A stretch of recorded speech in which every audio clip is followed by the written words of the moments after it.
Okay, welcome everyone. So this is the, hard to believe, but it is the December ACTL meeting. So thank you all for coming out this evening. I see we have a lot of folks joining us. I'm Bethany Sutton. I'm the chair of ACTL. We have a full agenda this evening, so let me just do some quick welcomes and announcements.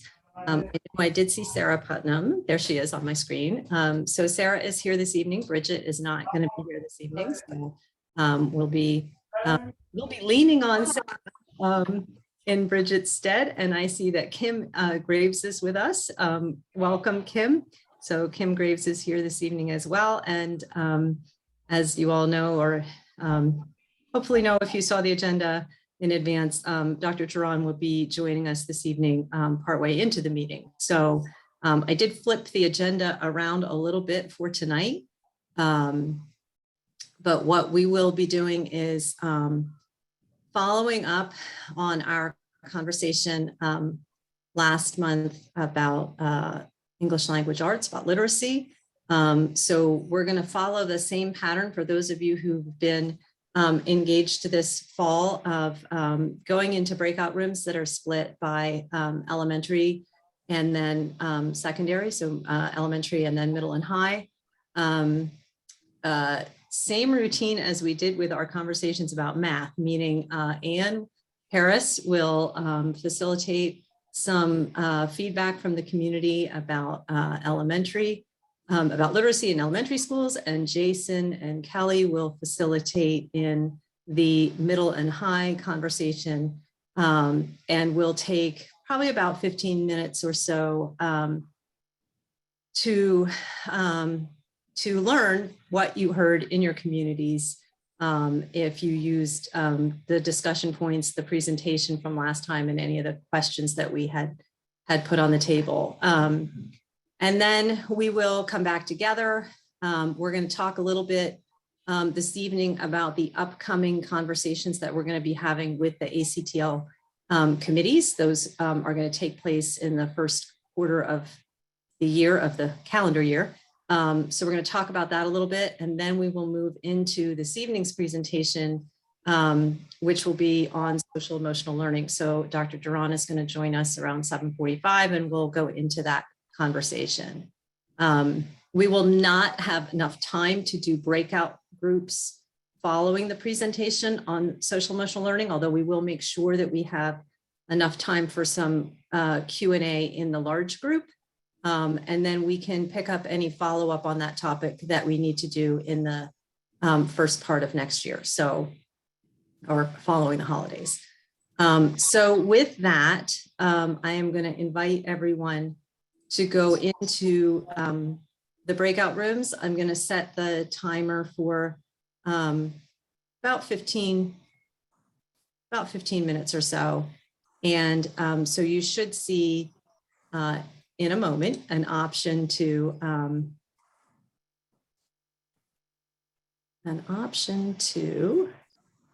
go into a room, and it looks like it gave 17 minutes because that's what I had it set for before. So that's what we'll use. So you should be able to join the breakout room. And if you can't, I can assign you. So just let me know if you're not seeing that pop up or that option on your screen.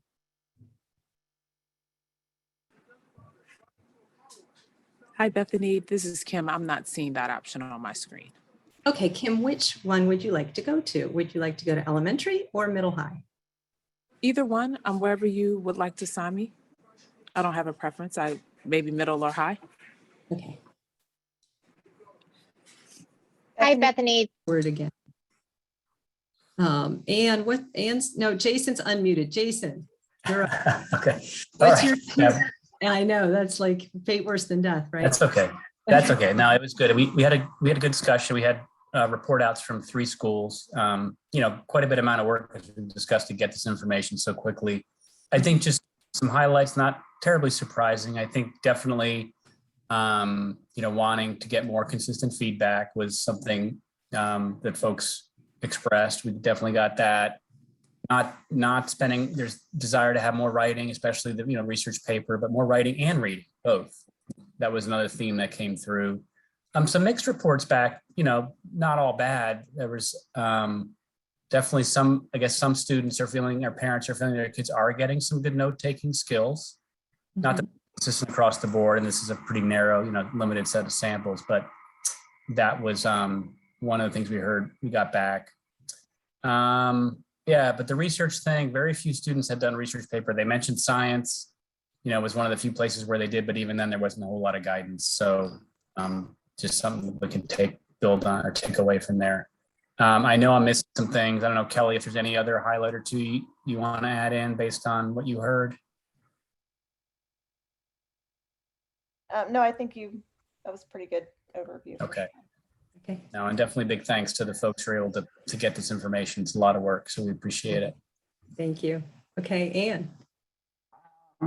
I'm attempting to come up with something that sounds like a summary here. Got a lot of good information from different communities, including Belinda, who is from the Teachers Council. And so we got a little bit of what the teachers were talking about needing. One was time to review the materials, a lot happening fast, and talk about classroom libraries where, in the time that Lucy Calkins has been kind of running the show, there are lots of interesting books, but not many that are decodable books that are sort of geared toward words that the kids have studied and can use. And as I was hearing this, I was like, oh, like the books that we read when we were kids, or at least I did, like the learning to read books and that kind of thing. So that's something to think about. The parents, sort of overarching theme is feeling a little bit out of the loop about what's going on in terms of the program and the teaching and what's happening in the classroom, and also just individually with their own child, because so much is happening on the iPad now. And of course, not surprisingly, there's a lot of dissatisfaction with so much happening on a device, and not, there's a desire for more physical writing, a desire for more physical books, and not having so much happen on the device. I'm going to give you one more minute, Anne. Yes, all right. I'm sorry. There's a lot. I got a lot here.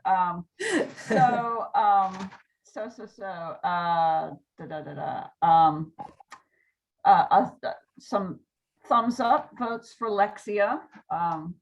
So as an app that was useful, but again, people want to see textbooks, they want physical writing. In the upper grades, 5th and 6th, a desire for some introduction to research writing and research papers, so they feel a little more prepared for middle school. And if anybody thinks of something huge that I missed, please jump in. All right, thank you. I'm sorry, it was a lot. That's okay. Like a fire hose. So just so you all know, Anne and Jason and Kelly will send me, bullets, and we will turn those into a memo. We did that with math, and it went into Mrs. Loft and Mr. Goldstein as, input from ACTL on that topic. And we will do the same now with literacy as a sort of formal communication up. So thank you, everyone, for participating in that. If you do have, some folks have sent written feedback from their communities. If you do have written feedback, or if you would like to send an email with a couple of bullet points, that would be helpful and is welcome. And it will take me at least a week or two to start getting that memo together. So there's definitely a little bit of time yet. Okay, so on our agenda, we have a few minutes to pivot to, from a content area, we're going to talk a little bit about process for about 15 minutes related to what's coming up for ACTL in the next couple of months. And then we'll go into back into content into our presentation this evening on social emotional learning. So next up, I really want to do a little bit of a preview of the conversations that we will be having in January, February, and March with the ACTL committees. And what I'm going to do is actually share some slides with you that kind of recaps a little bit of what we talked about in the ACTL 101 presentation in September, and then digs in a little bit deeper about the committee reports and recommendations and those conversations that we'll be having in the next couple of months. So let me quickly pull this up and share my screen. Share screen 2. And let's see. Okay, it looks like that worked. Kelly, thumbs up if that worked. You're seeing it? Yes, okay. So my apologies, well, I'm not going to apologize. I'm simply going to say, we have a range of folks serving on ACTL this year. Some of you are veterans. You've been doing this for a while, and your mind will go back to where we were in 2018, 2019, with how we were doing the process of looking at committee reports and recommendations. Some of you are brand new this year and haven't been through this process yet, and some are in between. We had, last year, which was different overall. So I just wanted to sort of reset everyone's expectations around the process that we are going to do this year for looking at the ACTL committee reports and recommendations. So let me quickly go back into our ACTL 101, just to reorient everyone to where we are. So we did this in September, and I don't expect people to really remember it, but we are, as ACTL, a large council with a set of committees that you see highlighted on the right side here that do work in particular areas of subject matter and content. We also have a relationship with staff liaisons, which you see highlighted over on the left, the folks in the APS central office who have responsibility for the various areas. So when we look at the landscape of what comprises ACTL, there are these 13 committees that are focused on particular areas of teaching and learning. They get the chance to talk directly with the school board about the recommendations that they're making, but they report up through ACTL each year. Very quickly, this is the chart, and we'll post this after the meeting so you can refer back to it if you need to, but these are the committees with their chair, and some of them have a co or vice chair, and with their staff liaisons noted. Hopefully I corrected any errors from when I did this in September or made any updates. So I apologize if I missed anything or missed anyone. So the relationship between ACTL, so per the policy, the committees bring their reports and recommendations, and ACTL then assesses sort of the rationale and the recommendations, and the committee reports are submitted formally to the school board from ACTL towards the end of the year. And in the year-end ACTL report from the committee as a whole, typically we share some information about how ACTL sort of responded to the recommendations of the committees. So those conversations are coming up. And I wanted to share, I've labeled this a tentative schedule because there still are a few things that we're maybe going to tweak here.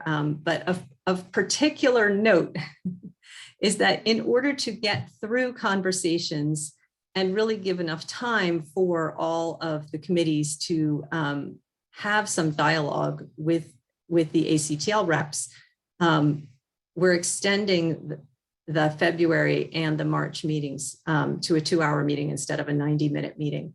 Again, those of you who've been around for a little while know that we always used to actually meet for 2 hours. When we pivoted to virtual meetings, we shortened it because it's hard to do 2 hours on Zoom in the evening after a long day. And some of us have spent most of our day on our screens. But I'm gonna, beg your patience and forgiveness and say that we really do need to have 2 hours in February and March in order to get through all of the committee conversations.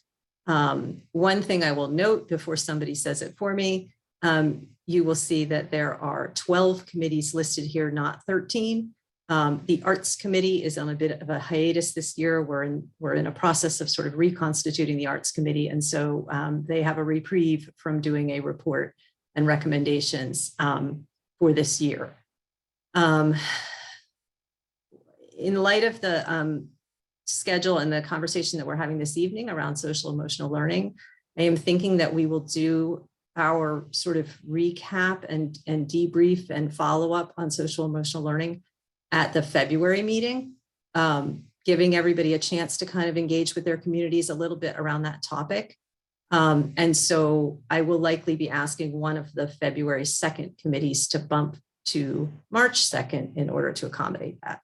So you don't need to worry about all those details. I'm just highlighting that we have a lot coming up and please do block off those 2 hours for February 2nd and March 2nd so that we can give really some good time and attention to the committees. I want to just sort of quickly say there will be like a little bit of prep involved. Mostly it's reading the committee reports that come in, and we will try to get those coordinated so that everybody has them about a week in advance of the particular date when that committee is going to be presenting.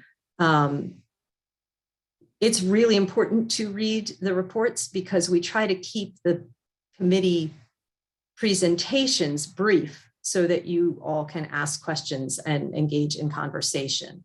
In turn, we ask the committees to keep their reports brief so that they are you're not being asked to read pages and pages and pages, but the reports are relatively succinct. You also are welcome to watch the school board work session. One took place already, and you can see the committees listed there, and the link is in the presentation. And you can also, after January 13th, watch that work session, and you'll get a preview of what it is that the committees have been talking about and what kinds of recommendations they are coming up with. I wanted to just quickly give an example because I realized that for some folks in the room, this is all totally new. And I just wanted to say that there have been over the years, many really successful recommendations that have come forward out of these committees. And I did not go and recreate this list myself today. I pulled what I knew from the September 2019 ACTL 101 presentation that had been done. I knew there were some examples in there of some really good things that have come out of the work of the committees and come up through ACTL. I apologize to anyone whose favorite item is not on this list. It's just some examples, and there's probably many more. And there's some that are probably things that were achieved and now a couple of years later have already morphed into something else, because this is all about sort of continuous change and improvement. So I just wanted to share, some examples. And then I want to just very quickly say, we will have sort of a process for doing this. Each report comes in, typically has about 2 to 3 recommendations, and the ACTL reps will have a rubric that will help guide your consideration of the recommendations. You're going to be asked to endorse each recommendation with a very simple scale. I'm going to show you in a second, so it'll become more clear. You'll use the rubric to give your feedback. Ideally, we're going to set a deadline of about a week after the committee. And, we want to do that so that this comes in a timely manner. And while it's fresh in your minds, you can turn it in that night, would be perfect. But, we'll allow you also some time to think about it if you want, if you need that. And then at the end of the year, as I said, we will provide a sort of summary of the ACTL response to the recommendations from the committees. So just very quickly, this is what the rubric looks like. Again, it's very simple. You'll just fill in who you are and the committee and the recommendation that you're assessing. And then we have some criteria. So we have things like, does this address a critical need, an area of critical need? Is it solution oriented? Does it support or advance consistency? Does it support or improve equity? Always a critical one is around budget. So, and then you'll see at the bottom, there will simply be a place where you will check the box as to whether you feel you would strongly endorse with reservations or not endorse the recommendation. So very simple rubric for everyone to use just to guide your thinking about the recommendations as you're reading the reports and then participating in the discussions with the committees. So that's it. Let me just stop sharing. And I couldn't watch the chat. So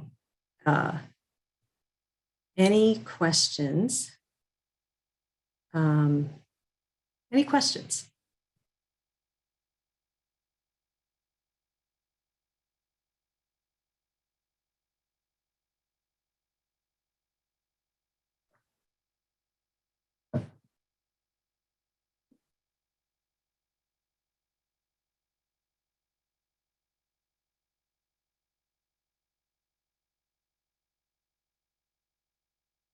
I don't know if there's never a time when there's no questions.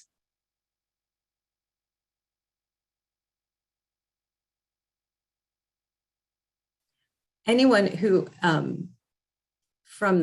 I know there's a number of committee chairs here. If there's anyone who wants to, from the committee chair perspective, share sort of your sense of what the value of this process is, what sort of it adds to your conversations. Oh, see, Rosie just turned her camera on, which means I think she's got something to say.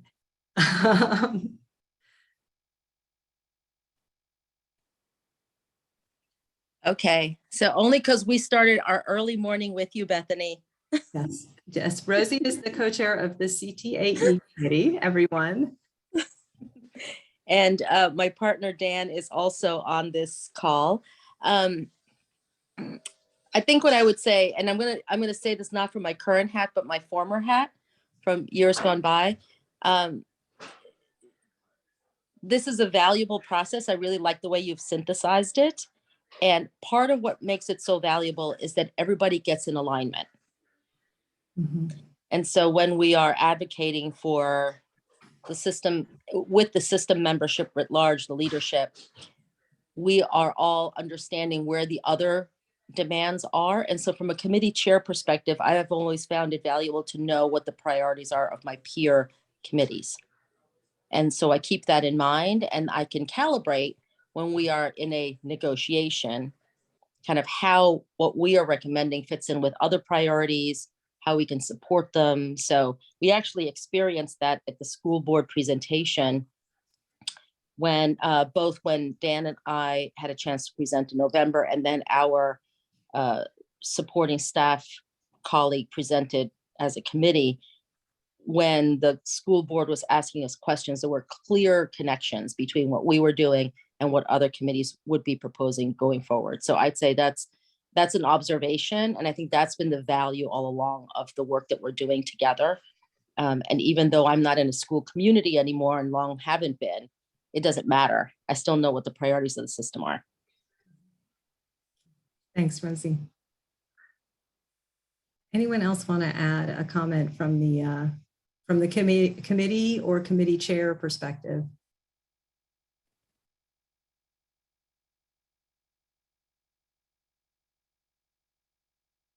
And thank you to Carlisle for the question in the chat about who is a voting member. So the voting members are the reps from the schools and community organizations. And if anyone needs any clarity about am I or am I not a voting member, please do not hesitate to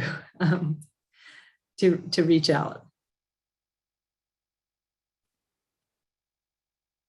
Okay, well, with that, I think we can pivot to our topic for this evening around social emotional learning. And I was not watching the room, so I don't know if Dr. Duran is here. Let me try to scroll quickly. I don't think so. You don't think so? Okay, so we'll keep going. And what I will do is, Laura, with your permission, if he arrives and we want to pause, we can do that. And Sarah and Kim, I might invite both of you to also keep an eye out for a moment to do that pause and interruption if I miss it. So, and Sarah or Kim, would one of you like to introduce Laura this evening? I didn't prep you guys at all, so. Sure, I know Mrs. Putnam is the active member. Mrs. Putnam, would you like to, or I'm happy to do that. And Kim, I'm sorry, I see Dr. Duran is now arriving. So he's arriving just in time. We're gonna give him that pause to get his audio going. And Dr. Duran. He's Yes. able, I'm sure, to master that in his sleep. There he is. Dr. Duran, we were just about to move on without you. And here you are.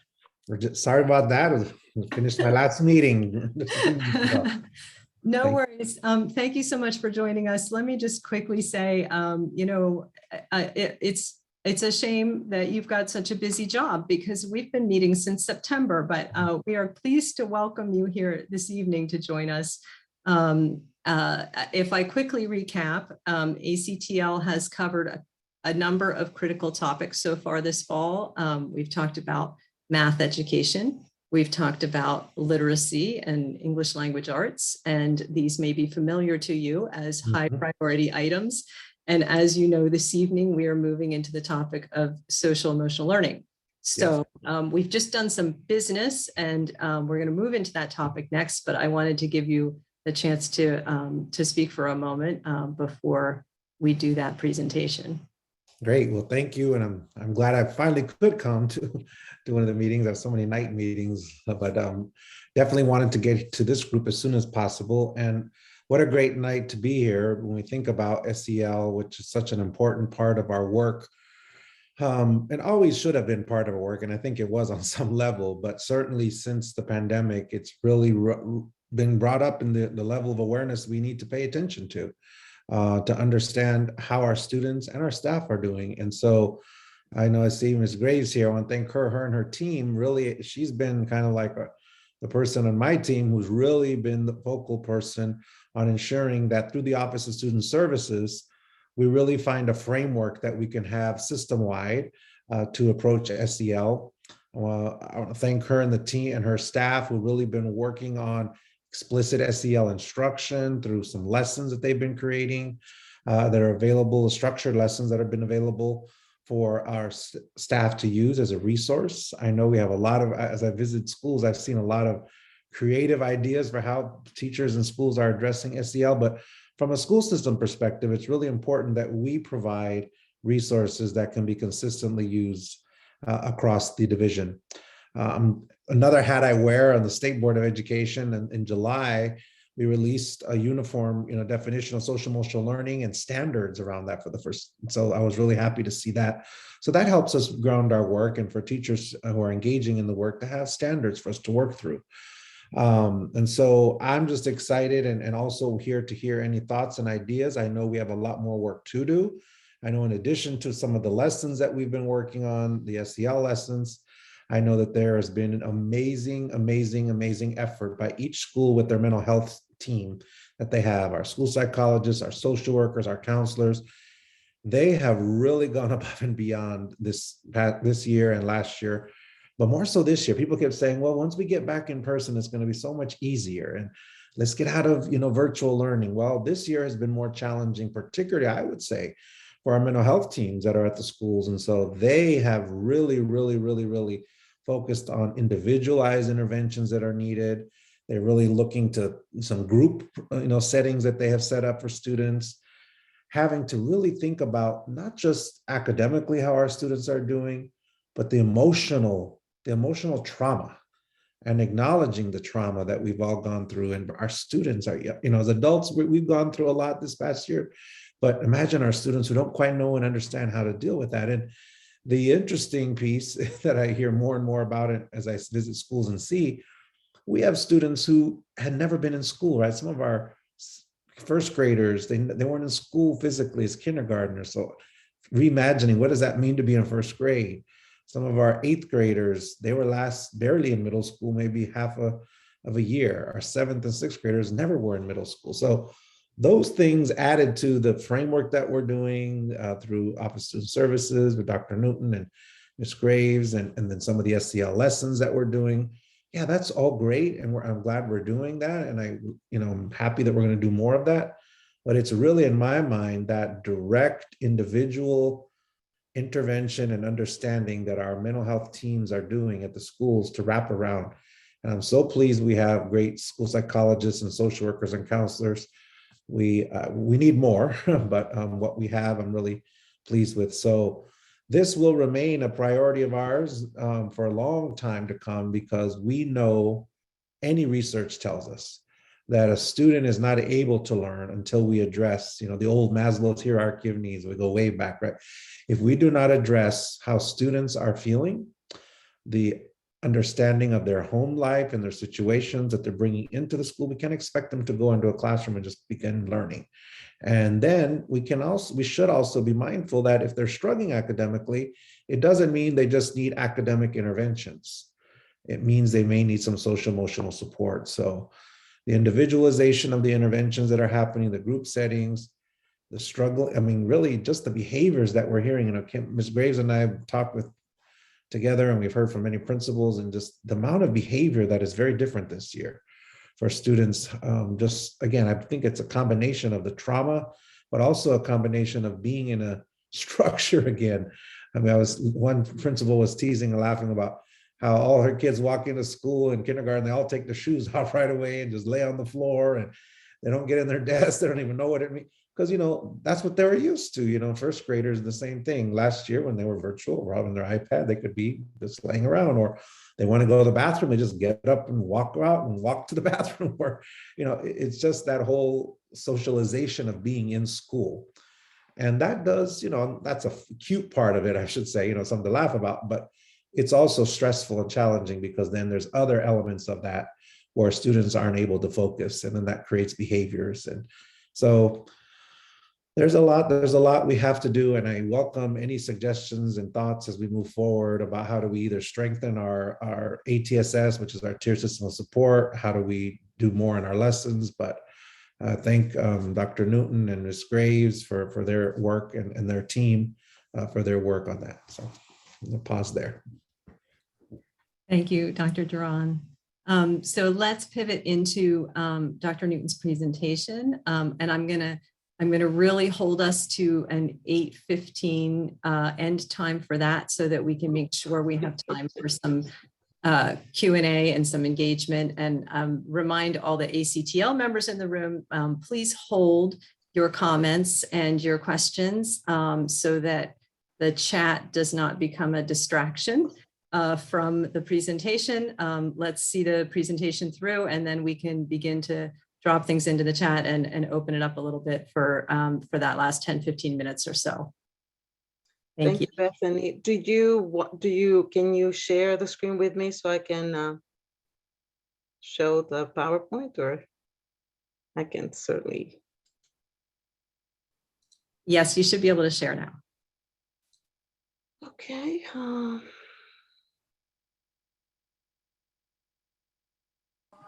And hey, Bethany, this is Kim Graves. While Dr. Newton is setting up, I just also wanted to recognize other members of her department that are here this evening. We have Dr. Devaney, who is our supervisor over our counselors, and we also have Mrs. Wendy Correa, who supervises our social workers and psychologists. And I know that they play a very, very deep role in the work that our office is doing to support our social, emotional, and learning. So thank you to them as well, in addition to Dr. Newton for her presence here this evening. Thank you. Bethany, I'm having a hard time opening mine. Do you have access to the PowerPoint that I sent you, or maybe Sarah? Sorry, Laura, you need your presentation? Mm-hmm. I'm trying to open it, but I don't see my my platform.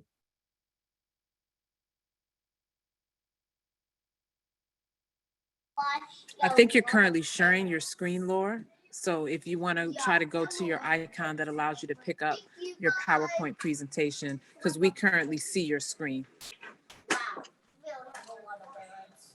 Let's see.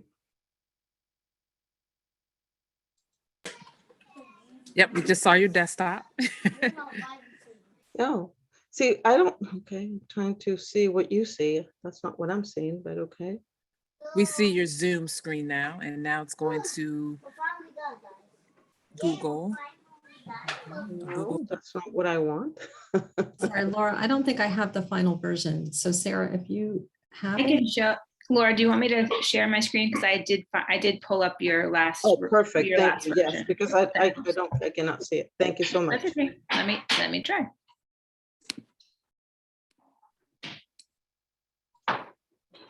Laura, you need to click to stop sharing at the bottom of your screen.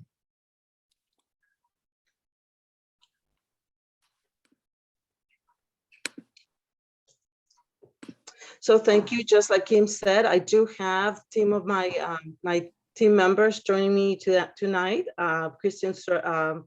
Christine Devaney is a supervisor of school counseling, and Heather Davis is supervisor coordinator of school counseling, and Wendy Correa is a supervisor of school psychology and social work. And all of us wanted to be here tonight to hear your comments and be able to answer your questions. So I want to start. So if we could go to the next one, thank you so much. So I wanted to start about what Dr. Duran was mentioning, that even before COVID hit Virginia, the Virginia legislators recognized the value of social emotional learning and called upon the Virginia Department of Education to push for legislation for social emotional learning. And in March of 2020, the Virginia General Assembly passed the House Bill 753, directing VDOE to develop a uniform definition of social emotional learning and to create standards for all public schools in the Commonwealth. And as directed, VDOE did release a uniform definition of social emotional learning standards for K-12 on July 1st, 2021. If we can go to the next one, please. Thank you. So to provide you with additional information about this legislation, VDOE began working on this initiative in September of 2019 by assembling interdepartmental team to create a plan for SEL in Virginia. And this team included school-based personnel represented diverse regions and disciplines within the Commonwealth, community leaders, agency personnel, and parents. The 2020 General Assembly passed the legislation, and the bill was signed by the governor in March 2020. The team was assembled again in the summer of 2020 to begin the development of the standards. And then again in January of 2021, the team began creating a curriculum framework for each grade level with instructional strategies, developmental consideration, knowledge and skills necessary for SEL instruction. And the standards and the curriculum became available in July.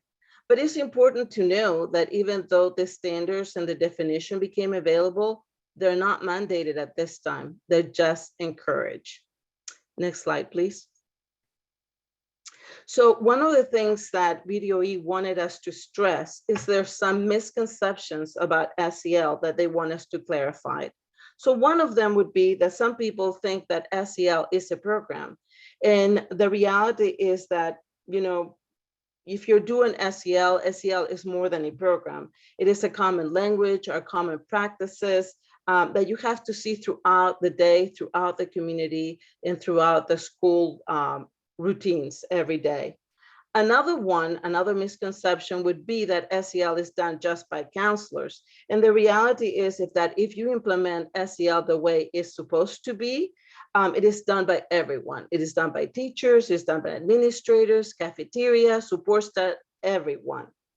Others may think that SEL is only needed by a few kids, but the reality is that social emotional learning benefits everyone. It is something that all of us continue to develop and improve throughout our adulthood, our lives. Some students may struggle with the skills and may need additional support to strengthen them. But we know that studies have shown that short and long-term benefits of SEL can be seen in adults and students. Another one is that the SEL is not the job of the schools and that we don't have time to do it. But we all know that when basic and psychological needs are not being met, students struggle. And by building social emotional skills and practices, we are preparing our students for academics. SEL is something that needs to be incorporated in everything that we do. It has to be done in the interactions, in discipline, and instruction every day. And when social emotional learning is implemented effectively, you spend less time in behavioral issues and more quality time is spent in instruction. Something else that people may think is that SELs are soft skills, and that's not so. Social emotional skills are essential skills that employers want to see in their employees. People that can show up to work on time, get along with others, make decisions, accept responsibility. And these are skills that allow you to be successful in life. And last but not least is that SEL cannot be measured or assessed. And there's many ways to measure the growth, SEL growth. When planning to implement SEL, you need to decide what is it that you want to measure. Do we want to measure behavioral, issues, attendance, suspensions? That's something that we need to keep in mind. Next slide, please. So what is social emotional learning?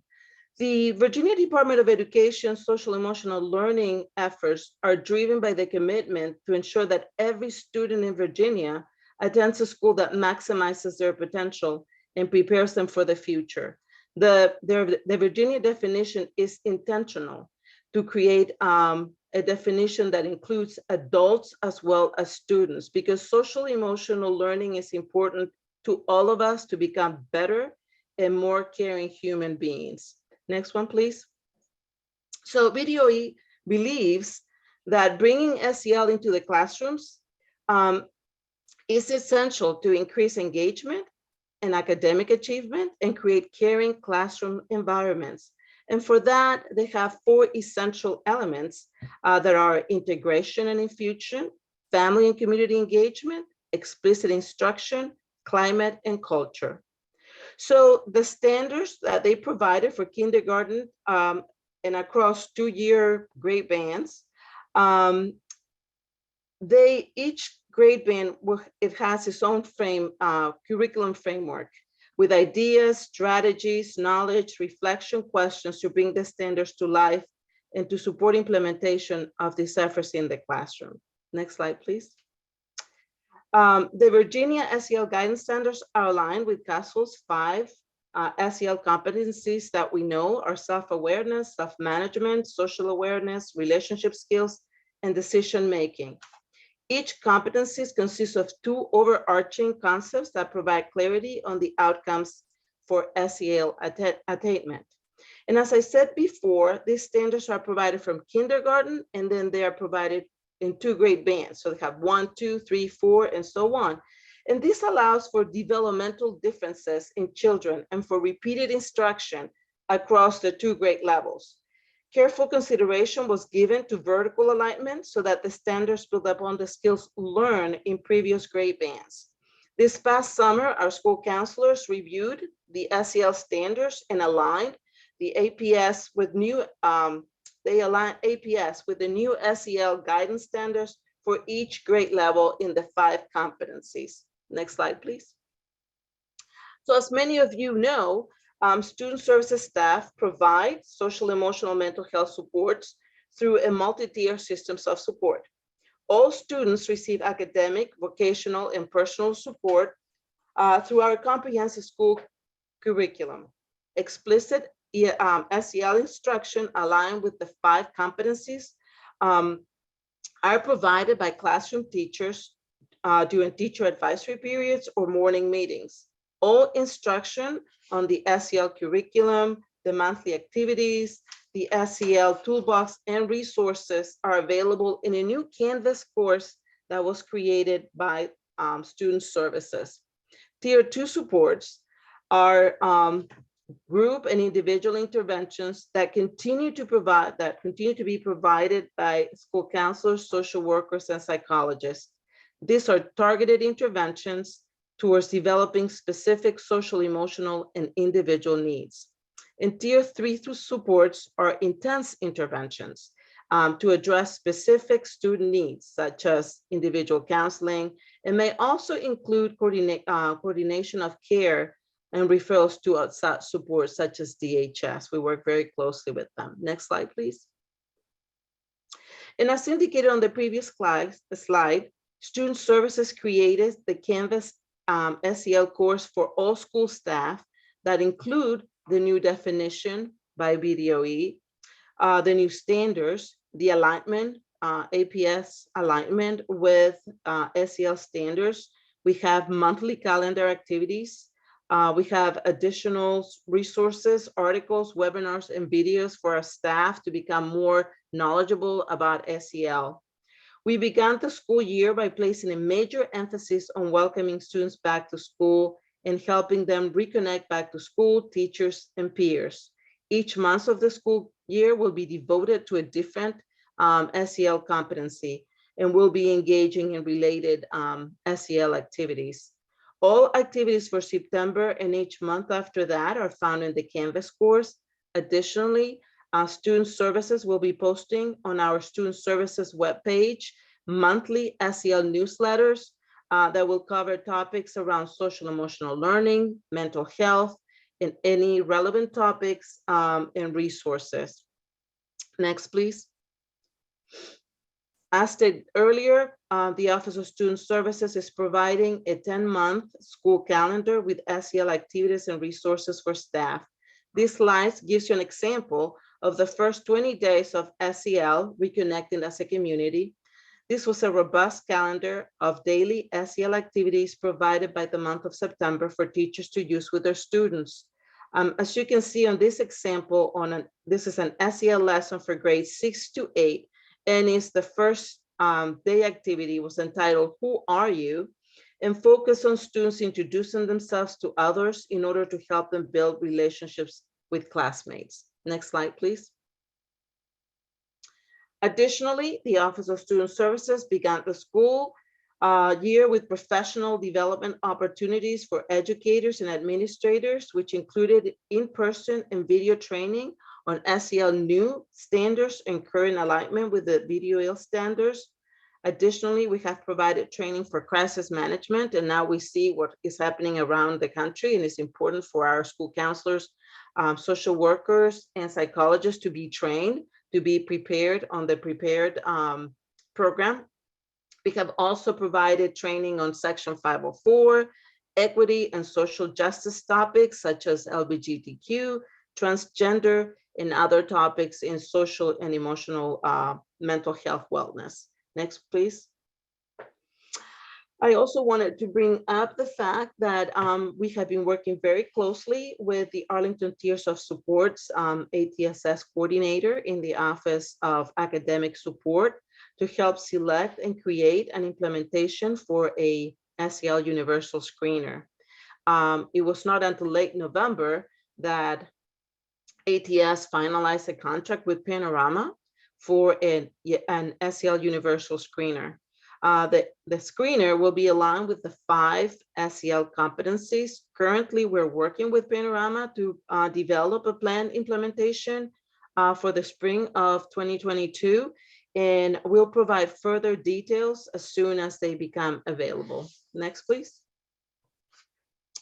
So if you're interested in learning more about VDOE definition and guidance on SEL, this is a wonderful website that you can visit, and they have a lot of information that can help you learn more about what we're doing and what the state is guiding the different districts to do. Next, please. And I think with that, I want to thank you for being here tonight. And I have my team members with me, and all that, and we'll try to answer all your questions at this time. Great, thank you so much. I think I will I was just. trying to, I was rushing because I was trying to keep to your. You kept to plan. That was perfect. So folks, if you want to either raise your hand if you would like to ask a question, or drop your question in the chat, we can see how many we can get through in the next 10-15 minutes. I'll just start by posing one. That first 20 days, and the who are you, I recognized it. I have a 7th grader, and she definitely was participating in that, but I was not clear as to whether that was a required sort of curricular piece, or whether that was done sort of at the discretion of different schools or teachers or counselors, or how was that sort of implemented? Well, we wanted to emphasize, we want to welcome all the students to reconnect to school, and we knew how difficult it was for them to be away from us. That created a lot of challenges bringing it back. So to us, it was something that we provided activities for every day, but if they did not follow the calendar, they needed to provide their own activities for each day of September, to make sure that kids fell back and they were able to connect to their teachers and their peers, and to build relationships. Dr. Devaney might have additional information to provide. Sure. Thank you, Dr. Newton. So the first 20 days of SEL is something, of course, that all schools and all staff participated in, but some schools may have had some activities pre-planned, so they may not have followed exactly those activities that we had on the calendar. But it is something that they will be utilizing throughout the year if they didn't use them within the first 20 days. Sure. Okay, thank you. And I see a question from Jenny Rizzo that says, can you describe the difference between social awareness and relationship skills? Well, there's 5 competencies, right? Being social aware is to be aware of your peers and how your behavior affects others. When you build relationships, that means that you have to be, you're making an effort, and know that relationships take effort. You need to get to know people. You need to talk to them. You need to be aware how your behavior affects others. So being social aware is being aware of others, and building relationships is engaging and connecting with others.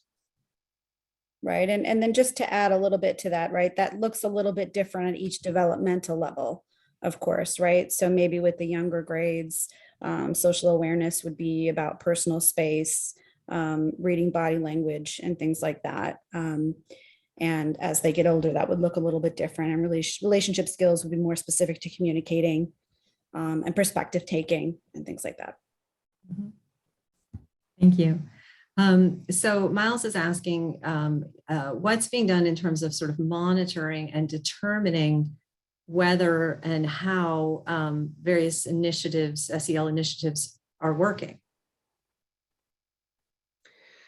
Well, we very much want our counselors to be aware of what students are needed, and they're working very closely with teachers, so that if they notice anything that students are needing, we will provide additional supports. But we didn't do it this quarter, but we'll do it second quarter. We'll be providing a survey to our students to measure how they are feeling, if the lessons are working, and what we can do. We were counting on the ACTL screener, thinking that it would be available a little bit earlier in order to measure how they were doing. But unfortunately, we're falling behind on that. But we are going to provide a survey to our students at the end of this quarter. I think follow up. So in addition to the students, since the teachers are really the ones who have the most frontline, communication with the students, much more than the counselors, especially at the high school. They may see the counselor 4 times a year if they're lucky. Will you be also surveying the teachers, and what feedback have you had from them so far on the instruction they've been getting and how they're able to sort of impart these lessons to the students? Well, I know that student services meet with teachers, or there's maybe, Kristen, you can better, explain how at each school on a weekly basis, we are meeting with teachers in order to for them to identify students that need help. And you're correct when you say teachers are the ones that are working in the trenches. They are the ones that see the students day in and day out. So it is important to communicate and to keep those lines of communications so that they can tell us how the students are doing. But Christine, you can maybe, since you were there last year, you can give more specific information on how they're doing it. Sure. So I want to just stress that it really is a collaborative effort. And so even though staff might be taking these lessons that we're providing and delivering them, it is very collaborative. And like I said, it looks a little different at each school. I know that the high schools, the counselors are pushing in and doing some of these lessons weekly with the teachers. I know with the elementary schools, a lot of these topics are being delivered at morning meetings. And then it's something that topics are discussed throughout the week and when the counselor is in the room. So it really is very collaborative. But I mean, hopefully that answers your question. And I see that Kim has her hand up, so I don't want to overstep. No, you're not overstepping at all, Dr. Davini. I was just going to reference something that Dr. Newton had mentioned earlier to say that I think it's important that we recognize that we clearly want to create a much more comprehensive framework that's going to really outline our SEL support, looking at behavioral needs of our students, all of those. I'm sorry, guys, at home, but really creating this framework that's going to allow us to be able to have the tools to implement them consistently across all of our schools. Also, that framework should include very targeted strategies that we're going to use to monitor and measure the effectiveness of the plans that we have in place. So we know that this is a tiered approach. We recognize that the hard work of the department, Dr. Davini's team, Mrs. Correa's team this summer, trying to initiate that first tiered response of having an immediate plan to help support schools and students as they transition back in, knowing that our work is not done yet. There's still much more work that needs to be done and much more that we want to ensure is in place to help support our students. I think I saw a question from Wendy. Let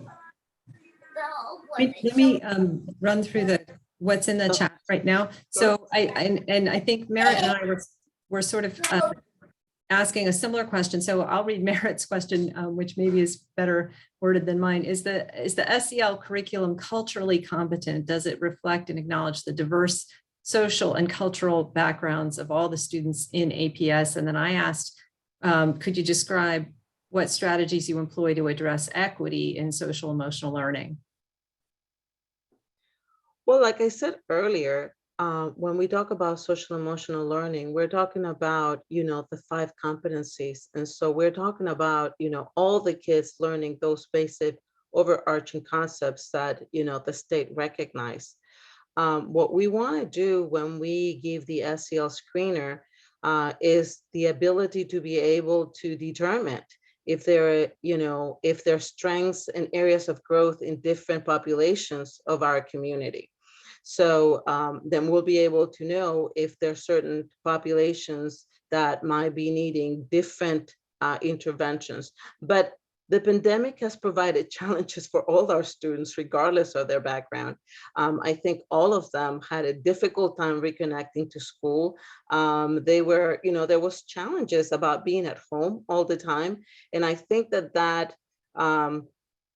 the needs are so greater at this time that all our needs, all our students are in need. So when we came back, we wanted to meet the needs of our students. And I think that the SEL screener will be able to help us identify maybe differences, if there's any, in different populations.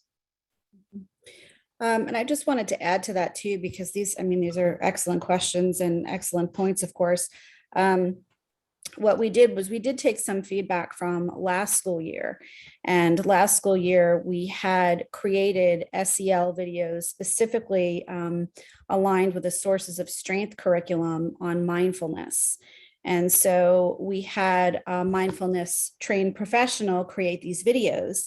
And we really used that feedback from it to have her create new videos this year to include students, to be representing APS student populations, so students could feel that these mindfulness videos were more relatable to them. So that's a piece and an example of a curriculum that we've been involved in developing. And then in terms of the SEL curriculum that we have been using, the curriculum is evidence-based. So these are certainly things that we look at and address as well. Thank you. I want to jump back up to Tia's question, which was about sort of what is the social emotional learning curriculum being used in the virtual learning program? And if not, when, and maybe you could sort of speak to how. Sure. I think I'll take that one. And I apologize, Mrs. Alford, the chat just went too far. But we recognize that the students in the virtual learning program, the students and the families in the virtual learning program require the same level of support that is being offered to our students and families in our brick and mortar programs as well. So have we met fully all of those needs? No, ma'am, we have not. The immediate concerns and needs that we wanted to face were around making sure that some of those very basic requirements were being met in terms of the staffing, the needs of the students. So Mrs. Alford, you're correct. Those are still some things that we will continue to work on with the virtual learning program students and staff. We have the new administration has ensured that there's outreach to the brick and mortar schools so that students can have some access. I think we discussed in our previous meeting, as we are seeking to build this, creating a platform where students can know who to go to in the event that they need to have some support, whether it's just talking through some of the impact of the environment or the challenges that they also experienced this year. So you are correct. We do say all, and we do need to make a very clear distinction that our efforts are to include all, but we have missed that mark with meeting those needs of all of our students, particularly those right now that are in our virtual learning program. Thank you, Kim. And I just wanted to add one more thing. I apologize because I think this is really important to include as well.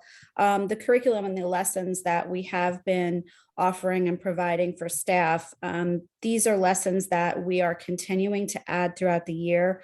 We're working collaboratively with our division of equity and inclusion. And so they're also involved in helping us identify different lessons and curriculum. Second Step is also another curriculum that we use in the elementary school specifically, and also in the middle school. And they also revamped their curriculum lately, or I should say recently, to address culturally relevant material. So I just wanted to stress that too. Thank you, Dr. Devaney. I'm going to go to Maureen's question and then Wendy Piser's. So Maureen's question was, do you have any initiatives to deal with academic stress? Many secondary students seem to be putting a great deal of stress upon themselves, especially with regard to the college application process. It would be helpful if they could be reminded about the importance of balance in life and how success in life can be achieved in many ways. So the question around sort of initiatives specific to academic stress. Christine? Yeah, is that okay if I take this one? Yeah, I know you wanted to. Definitely something that I feel so strongly about. And my background is in high school. So I just want to say that yes, we are using also pieces of a new curriculum through Navion's CCLR. It's college and career and life readiness. And so they do focus and they have a lot of information on stress management and balancing time and balancing academics with your interests. And so that is something that is coming in January. That's something that we're going to be starting in middle school and something that high schools have started already. And I believe that also addresses, I saw a question in the chat, I was reading quickly, but about tiered system of support. And I do think that this is something that is going to be stemming from that if it hasn't already. I have been hearing about the idea of implementing small groups for stress management and time management. So I believe if it's not happening already, this is something that student services staff are looking at doing. And usually school psychologists and social workers work with the counselors to implement these groups in schools. Thank you. Yes, that was Wendy's question. Are you seeing more students in need of tiered interventions this year? And do you have a resource to deliver interventions to all students who require them? Well, yes, I think that all of us are aware that not only us, but across the county, across the state, and even in the nation, we have the challenges of the pandemic has created a lot of needs for our students, social, emotional, and mental. And we can see that there's a lot of referrals, there's a lot of behavioral issues.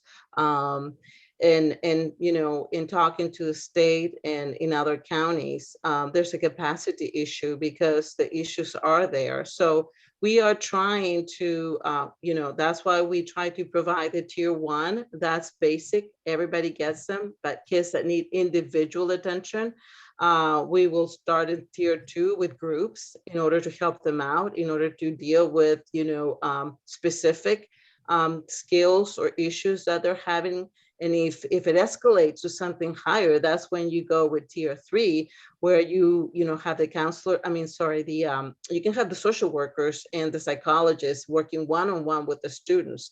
And we have several students that require that on a regular basis. So yes, we have seen an increase in students needing additional services. And so when we talk at the beginning that we need more social workers, more psychologists and counselors, I think it's something that if you ask anyone in the state, it will tell you that capacity is an issue based on the pandemic and the challenges that it has created. Thank you. We are almost out of time. I want to thank everyone on the team for coming. I want to invite Dr. Duran, if you have any final comments or thoughts as you're seeing the sort of the questions that the community is posing. Welcome you or Ms. Graves to give us any wrap-up comments. Be happy to. I'll first see if Ms. Graves, would you like to give any closing comments before I do? Or... No, I mean, other than the fact that many of the comments that were raised this evening will be very helpful in this new role that I'm in, but also more importantly, to help support the framework that so clearly is needed to help us move this work along and have better coordination of those resources to ensure that there is a tiered approach to supporting our students' social emotional learning and their behavioral needs as well. Right. I just wanted to add that I think that one key part that I heard tonight that we have more work to do on, we've done some beginning work, is really making sure that we have that cultural competent connection to what we're doing as we think about the very diverse population of students we serve. And as we need to understand the trauma that students experienced after the pandemic, during the pandemic, and how we respond to that looks very different in different cultures, in the different families. And so how we are really making sure that we are supporting our families and our students has to be individualized in that way. And I know that Ms. Graves and I had talked, and she's going to be working on, like a working group to make sure we're understanding that. Dr. Otley, our new Chief Diversity, Equity, Inclusion Officer, including him more in looking at the different resources that are available. If we say we're going to provide resources to students and they're not differentiated based on cultural competent issues and needs, then we're not going to be meeting a lot of our students and families' needs. So that is an area of growth. It's an area of attention, and it's an area of concern that we have. I won't say we're there yet, but we are definitely paying attention to that and need to pay attention to that some more. So Thank you. Thank you, Dr. Duran. And it's interesting, as you were speaking, I was thinking in my mind how often these days I am hearing parents and the community expressing concerns for teachers and staff. And so I think, the attention to all of those essentially frontline workers in our schools and in SciFacs and across the system is another really critical piece, because if they are themselves struggling with trauma or just the continued wear of the pandemic, we are asking a lot of them as well. So I know that you are going to agree with that comment, and just know that we very much appreciate all the teachers and the staff who are working so very hard. Thank you everyone for coming out this evening. We will not see you again until January. So I hope everyone has a wonderful holiday break, winter break, and thanks to everyone for coming out this evening. Thank you. Have a nice evening. Good night. Thank you. Good night.